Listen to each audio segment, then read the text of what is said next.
ಸಪೋಟ ಅಥವಾ ಚಿಕ್ಕು ಹಣ್ಣು ವೈಜ್ಞಾನಿಕವಾಗಿ ಮನಿಲ್ಕರಾ ಸಪೋಟ ಎಂದು ಕರೆಯಲಾಗುತ್ತದೆ. ದಕ್ಷಿಣ ಭಾರತ, ವಿಶೇಷವಾಗಿ ಕರ್ನಾಟಕ, ತಮಿಳುನಾಡು ಅಥವಾ ಕೇರಳ ರಾಜ್ಯಗಳಲ್ಲಿ ಹೆಚ್ಚು ಬಳಕೆಯಲ್ಲಿರುವ ಪೌಷ್ಟಿಕ ಹಣ್ಣು.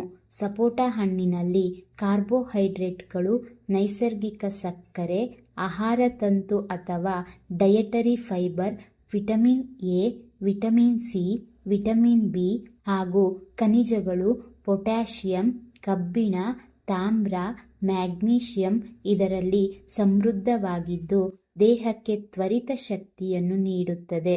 ಇದರ ನಿಯಮಿತ ಸೇವನೆಯಿಂದ ಜೀರ್ಣಕ್ರಿಯೆ ಸುಧಾರಿಸುತ್ತದೆ.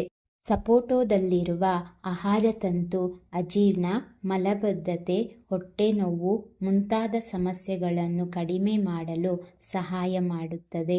ವಿಟಮಿನ್ ಸಿ ರೋಗ ನಿರೋಧಕ ಶಕ್ತಿಯನ್ನು ಬಲಪಡಿಸಿ ಸಣ್ಣ ಸೋಂಕುಗಳು ಮತ್ತು ಋತು ಬದಲಾವಣೆಯ ಜ್ವರದಂತಹ ಸಮಸ್ಯೆಗಳಿಂದ ರಕ್ಷಿಸುತ್ತದೆ.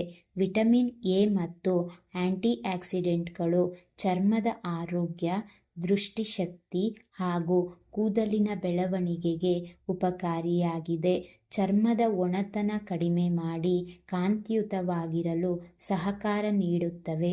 ಸಪೋಟೋದಲ್ಲಿರುವ ನೈಸರ್ಗಿಕ ಸಕ್ಕರೆ ಮತ್ತು ಕ್ಯಾಲೋರಿಗಳು ಮಕ್ಕಳಿಗೆ, ಬಾಡಿ ಬಿಲ್ಡ್ ಮಾಡುವವರಿಗೆ ಹಾಗೂ ಅಸ್ವಸ್ಥತೆಯಿಂದ ಚೇತರಿಸಿಕೊಳ್ಳುತ್ತಿರುವವರಿಗೆ ತಕ್ಷಣದ ಶಕ್ತಿ ನೀಡಲು ಉಪಯುಕ್ತವಾಗಿದೆ.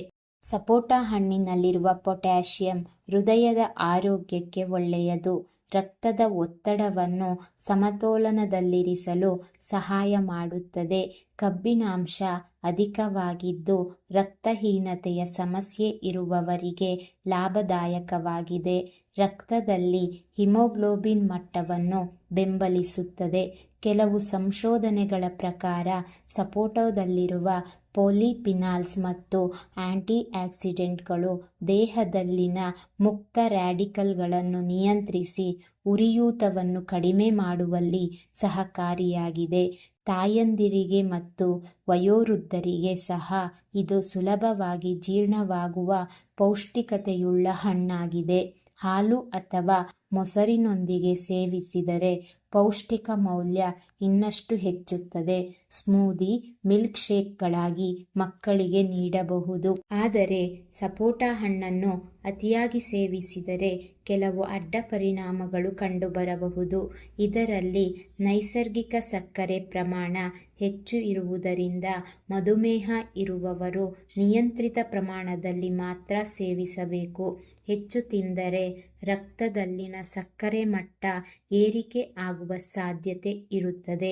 ಹೆಚ್ಚು ಕ್ಯಾಲೋರಿಗಳು ಇರುವುದರಿಂದ ಅತಿ ಸೇವನೆಯಿಂದ ತೂಕ ಹೆಚ್ಚಾಗುವ ಸಾಧ್ಯತೆಯೂ ಕೂಡ ಇದೆ. ಪಕ್ವವಾಗದ ಅಥವಾ ಕಚ್ಚಾ ಸಪೋಟ ಹಣ್ಣಿನಲ್ಲಿ ಟ್ಯಾನಿನ್ ಅಂಶ ಹೆಚ್ಚು ಇರುತ್ತದೆ. ಇದನ್ನು ತಿಂದರೆ ನಾಲಿಗೆ ಕಹಿಯಾಗುವುದು, ಗಂಟಲು ಉರಿ, ಹೊಟ್ಟೆ ನೋವು ಅಥವಾ ವಾಂತಿ ತರಹದ ತೊಂದರೆಗಳು ಉಂಟಾಗಬಹುದು. ಕೆಲವರಿಗೆ ಅಲರ್ಜಿ ಪ್ರತಿಕ್ರಿಯೆ, ತುಟಿಗಳು ಅಥವಾ ನಾಲಿಗೆ ಉಬ್ಬುವುದು, ಚರ್ಮದ ಕೆರಕು ಕಾಣಿಸಿಕೊಳ್ಳಬಹುದು. ಇಂತಹ ಲಕ್ಷಣಗಳು ಕಂಡುಬಂದರೆ ಸೇವನೆ ನಿಲ್ಲಿಸಿ ವೈದ್ಯರ ಸಲಹೆ ಪಡೆಯುವುದು ಉತ್ತಮ.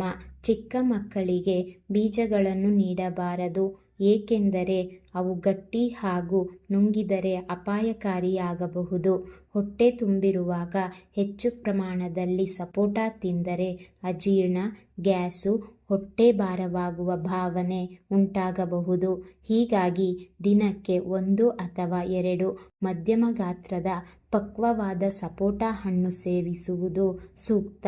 ಸಮತೋಲನದ ಆಹಾರದ ಭಾಗವಾಗಿ ಬಳಸಿದರೆ ಇದರ ಪ್ರಯೋಜನಗಳು ಹೆಚ್ಚು, ಅಡ್ಡ ಪರಿಣಾಮಗಳ ಸಾಧ್ಯತೆ ಕಡಿಮೆ. ಈ ಮಾಹಿತಿ ಉಪಯುಕ್ತವಾಗಿದ್ದಲ್ಲಿ ಶೈಕ್ಷಣಿಕ ಸಂಗ್ರಹಗಳು ಯೂಟ್ಯೂಬ್ ಚಾನಲ್ ಅನ್ನು ಸಬ್ಸ್ಕ್ರೈಬ್ ಮಾಡಿ ಹಾಗೂ ಶೇರ್ ಮಾಡಿ. Thank you for watching this video.